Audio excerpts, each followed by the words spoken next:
Yes. When the police found you, they said they found a tactical vest, 3 magazines, handgun, 2 rifles, a shotgun, and a machete. Do you feel that you are mentally ill?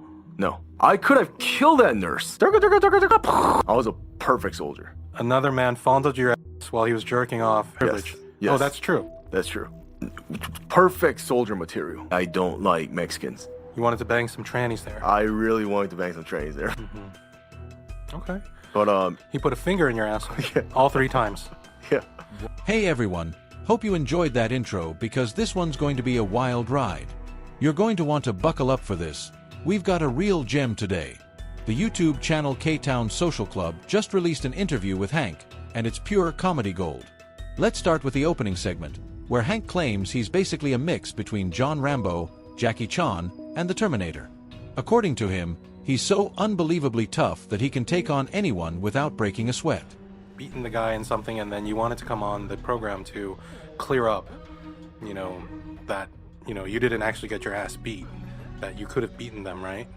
Well, I did get my ass beat. I mean, like, you can't really beat like 5 people unless you're like a pro fighter, like so. Right. I mean, I don't deny it.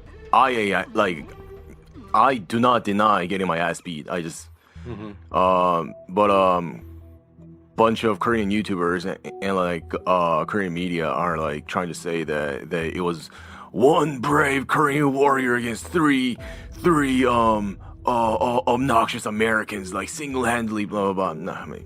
No, that's not what happened at all. So is that what the Korean media was saying, was that one brave Korean guy handled like these foreigners who were, nuisance streamers and their accomplice as in you? Yes. Okay. But you were telling me that in 1 versus 1, was that the guy who approached you when you were holding the baton? That guy, yeah. The guy who had a girlfriend? Yeah.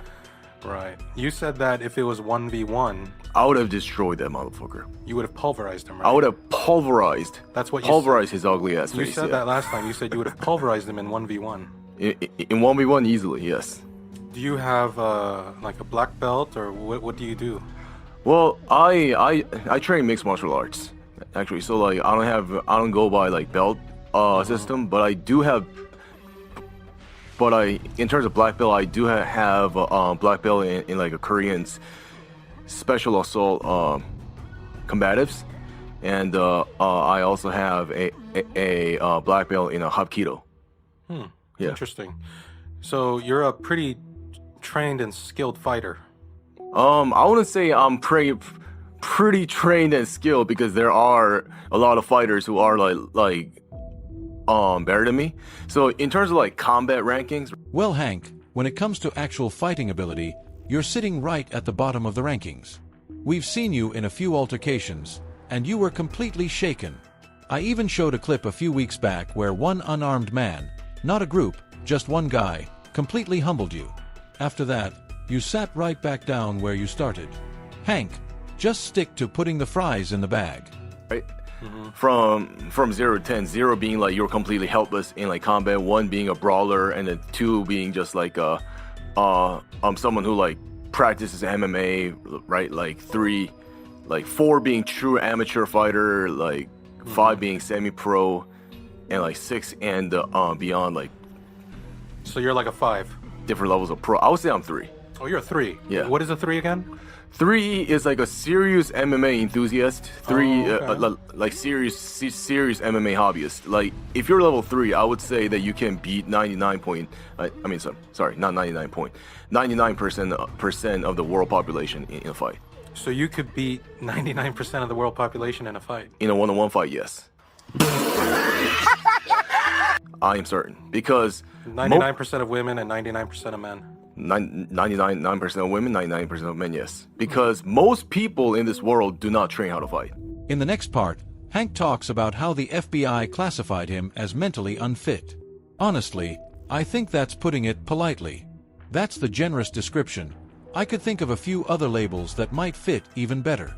Still, I guess it's at least a step in the right direction. Same FBI labeling me adjudicated mentally defective that started my American federal case. So the FBI labeled you as What? Adjudicated mentally defective. Adjudicated mentally defective. And they never told me about it. They refused to actually tell me that they label me as such. Like, Why would the have proof. FBI even get involved with you?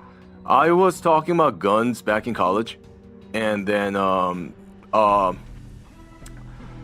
two Chow Hall employees snitched, and then falsely accused me of like I mean not falsely accused me because they didn't say I did anything illegal. They just called the cops and said they felt uncomfortable, and they were like, "Oh, he sells guns, he buys guns, and his family makes guns." Like court hearing. Because they don't have any evidences, right, to like keep me there. But then the FBI still labels me adjudicated mentally defective, which is against their own standards. You cannot be labeled adjudicated mentally defective without a court hearing. Okay, so what are you gonna do about it?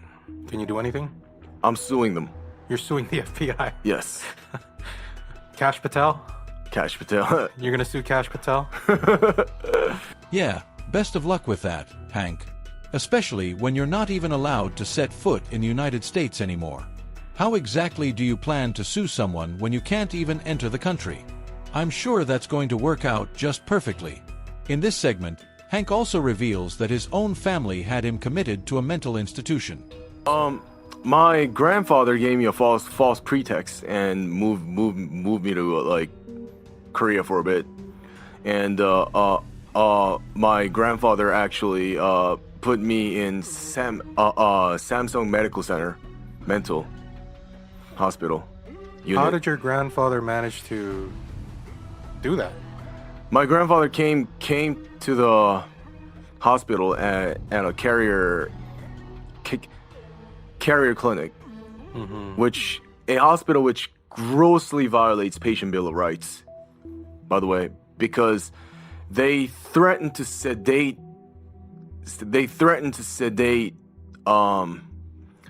patients who refuse medication. Okay. Actually, yeah, that has happened to me before. So they sedated you. They sedated me back in ER, yes. The next part is particularly shocking. Hank claims he could have killed a nurse and gotten away with it because, according to him, she was illegally detaining him. Listen closely to what he says. We'll break it down afterward.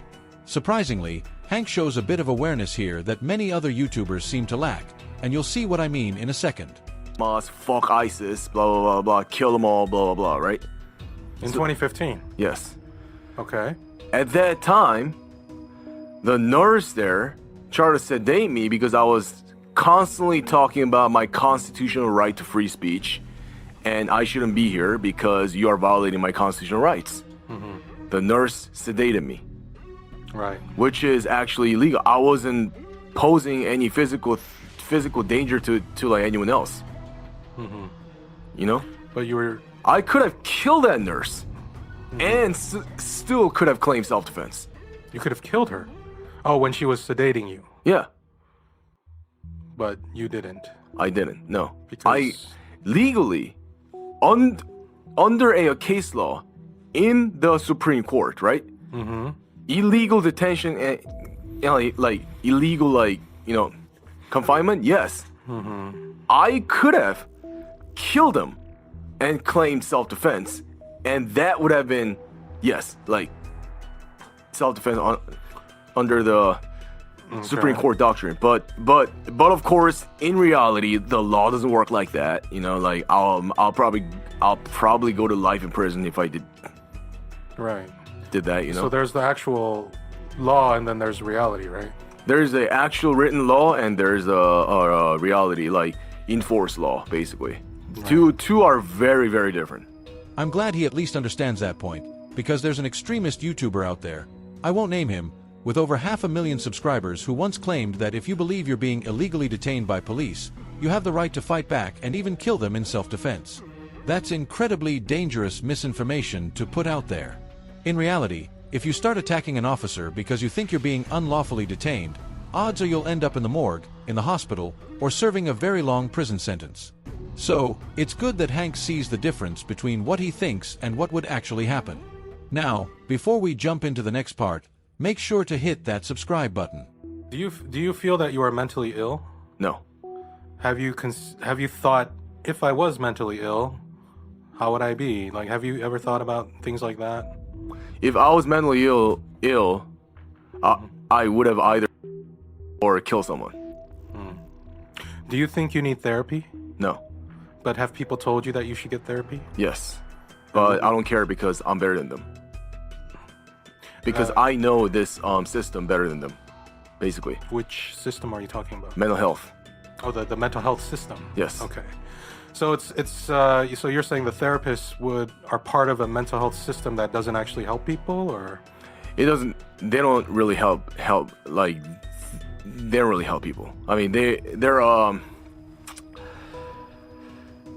actually are bribed by big pharma to recommend the patients to psychiatrists who does nothing but prescribe more like pills after pills after pills. So it's big business, huh? It's a big business. And what kind of pills were you prescribed and told to take? Oh, my granddad put me on Depakote and risperidone, which gave me gynecomastia. What is gynecomastia? Man boobs. Oh, so your grandfather gave you a mental health, some kind of drug that does that? Yeah, my grandfather took me to a psychiatrist.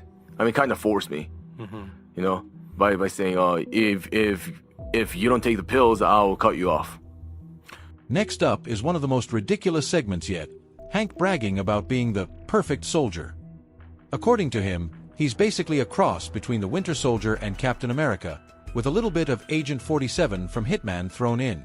He paints himself as this ultimate warrior, yet somehow, the military still didn't want him. You know, a few years after that, people were starting to get tired of the war in Iraq. Yeah. But you were like, I want to go, huh? I want to kill some Hajis, basically. A what? Hajis. What does that mean? Haji, you know. Okay. That's what you call them. Yeah. How do you spell that? Haji. Haji. Haji. Basically like Islamic terrorists. So you wanted to take them on. Yes. So you wanted to fight for the U.S. government, and by fighting these terrorists. Yes. Is it like a report card? Armed Services Vocational Aptitude Battery. So you ranked very high. Yes. On that, okay. And then so the recruiters were like, holy shit, like, hey, you're eligible for this benefit, you're eligible for this benefit, this benefit. I said, sir, or Sarge, my family's rich. I don't care about these all benefits. I'm an imperialist. I want to conquer savages for America, and I want to kill some Hajis. That's why I want to join. I was a perfect soldier. You were a perfect soldier. Perfect soldier material, basically. And how did the recruiter look at you? They were like, I don't think you're fit for the U.S. military. So, you're claiming to be the perfect soldier, Hank, but the armed forces had zero interest in you? Yeah, that makes complete sense. In the following part, he goes on to say that anyone who tries to change the Bill of Rights or introduce new amendments should face execution and be charged with treason. Are outdated. But the Bill of Rights are not outdated. The Bill of Rights... That's the first 10 amendments, is that? Yes. Okay. The Bill of Rights must remain absolute, and any attempt to amend Bill of Rights should be an executionable offense. Then comes a segment about his obsession with weapons. Hank and his crew of cronies apparently showed up to someone's house armed to the teeth, not even certain if they had the right address. One of his buddies had been robbed, and instead of investigating properly, they just pulled up ready for action. Essentially, it was a bunch of wannabe G.I. Joes acting like reckless degenerates. You love weapons, huh? I love weapons. Do you have any on you now? No. Because Korea doesn't let me carry them. You don't have a baton or like a pocket knife or... No. These are the only weapons you have? Nothing. These are the only weapons I have currently, but I wish I could just carry, I wish I could just, Carry guns? Carry gun, yes. Wow, okay. I love guns. Do you like guns? I have a shotgun, but that's just for, home defense. Hell yeah. That's good. True American right there. No, but just for home defense. Yeah. Yeah. Again, true American. I think 7 firearms that you had purchased where you had falsely claimed that you were a U.S. citizen, even though you are not. And I asked you about this last time. I said, why did you lie about this? And you said you were ashamed that you weren't American. Yes. Now, why did you feel ashamed that you weren't American? Like, don't you have any pride that you're Korean? No. Yes. When the police found you, they said they found a tactical vest, 3 magazines, handgun, 2 rifles, a shotgun, and a machete. Were these all your items? Yes. This is all your stuff? Yes. Why do you have a machete? CQC? Melee? So, the tactical Melee vest combat? is yours. Yeah. Were you wearing that? No. It was just in the back seat or something. No, my other friend was wearing that. Why does he get the tactical vest? Because I valued his life. The next part is unintentionally hilarious. Hank admits that Johnny Somali isn't even his best friend. I can't imagine how Johnny would take that news. Maybe he'd feel relieved. Who knows? But check this out. My best friend's black, Okay. and I call him all the time. Like, what's You up, mean my? talking about Johnny Somali, right? No, He's not your best friend. he's one of my best friends now. Now, I don't think there's anybody on the planet you've done any more for than Johnny Somali. yeah, well, there's one more guy, and he's like my best friend. Actually, yeah. Well, that's a surprise. And now we've reached the final segment. And believe me, after hearing this, you might want to take a break. Hank claims that in prison, he was used as some sort of boy toy and actually made money from it. Here, take a listen. I'm not gonna lie, man. Like, I really wanted to bang some like trannies there. You wanted to bang some trannies there. I really wanted to bang some trannies there.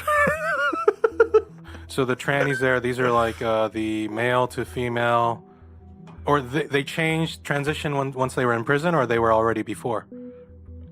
Both, but like the ones that were already before, those were the pretty ones, and the ones that transitioned in prison were the ugly ones. So did you have relations with any of them? Nah, man, but like, man, like, I don't know, man. Like, I was horny as fuck there, man. Like, In prison? Yeah. Is it true, some source told me that while in prison, in the showers, Yes. you were paid to let another man... Again, I heard this. Another man fondled your ass while he was jerking off, and he paid you for the privilege. Yes. Oh, that's true. That's true. How many times did that happen? 3 times. And how much did you get each time? $100. So you got $300 for that. Yeah. All you had to do was just stand there and let him grab your ass. Yeah. And then where would he finish? On you? No. Well, then where? In the shower. Into the drain. Yeah. So he wouldn't finish on your ass. No.